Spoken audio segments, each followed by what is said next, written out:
Энэ сарын 1-ний өдрийг үндэсний өгөх өдөр болгон санаачилж 1 нас 9 сартай амьдараа булчнаа нагшиж байгаа удал охинд туслах санааг өгөх өдөр хөтөлбөрөөс гаргасан. Охиныг эдгэхийн тулд тэд том болоороо удвал хандивын тоглолтыг зохион байгуулж, Помогите нам киноны 2 өдрийн орлогыг цуглуулan явуулын хайрцаг ажиллуулж 150-428 утсанд мессеж авч иргэдээс мөнгө цуглуулсан юм а.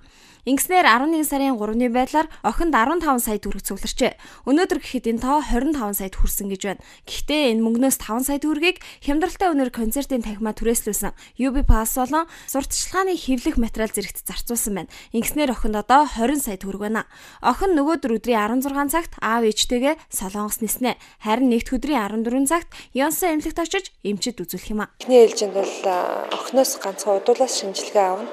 Тэгээ энэ нь бол бас хэсгийн түвшинд нарийн шинжилгээ гэсэн.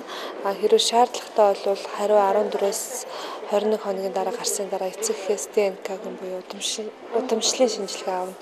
Шинжилгээ бол 800 мянган вон гэж байгаа. Тэгээ бид нар бол эхний ээлжинд бол удуулын шинжилгээнд сая вон төлөвлөд явуулж байгаа. Энэ одоо шинжилгээний дүнгээ шалтгаалаад дараагийн мөнгийг бол манай өгөх өдөр төрөмс байгууллагын данснаас Ёнсон эмнэлэгтээр шилжгээр бид нар ийм одоо тохиролцоонд хүрсэн байна. Өгөх өдөр хөтөлбөөнийхэн 3 хоног хийгдэх шинжилгээнд зориулж 2 сая төгрөг өгч явуулахаар олжээ. Удал охин доороо 6 сартай 2 ихэр дүүтэй.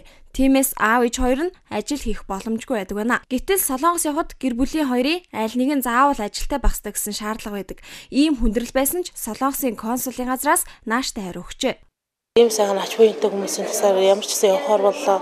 Тэр барилга хот байгуулалтын яамных нь ирж очих онгоцны плетийн тесийг даахар болоод бид нар сая консулаас ирээд визэн гарцсан гэсэн. Хоёулаа ажилгүй юм чинь бид нар ингээд ажилгүй гарах юм ямар ч юугүй боломжгүй.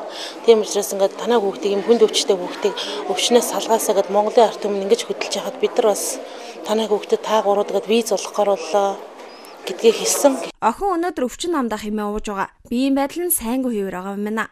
3 шинжилгээ өгөхтэй 2-ыг нь хийлгэжээ. 3 дахь шинжилгээгээ Солонгост хийх юм байна. Энэ шинжилгээнээс цаашид ямар эмчилгээ хийлгэх, эмчилгээний зардал нь хэр байх зэрэг нь тодорхойлогдно. Тиймээс охинд хандив өгсөлтэй хүн бүхэн дэмжиж оролцох боломж нь хэвээр байгаамаа. NTV телевиз 1 сая төгрөг өгнө гэж байна. 100-ны мэдээ сонин нэг өдрийнхэн цалин өгье гэдгсэн. Одоо энэ ингээ хайрцаг барьсан 2 оюутан хүүхдүүд ирж байна.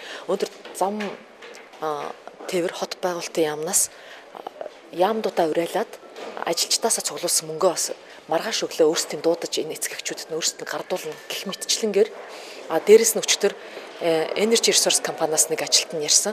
Гэр бүлээсээ 50,000 төгрөг хандуулмаар байна. Хот тэнд байгаа болохоор чадахгүй байна. Энчнээс ячаад очиод өгч болох уу гэдэг юм уу те. Ингээ хүмүүс ингээ хандаад байгаа байхгүй. Удал охиныг эрүүл болгохын тулд үзэгч та доор хандивын насанд мөнгө хандивлаарай 100 төгрөгч зуудахгүй гэдгийг хэлж байна. Туслыг хураавал далаа гэдгээ хариуцрал мэдээллээ.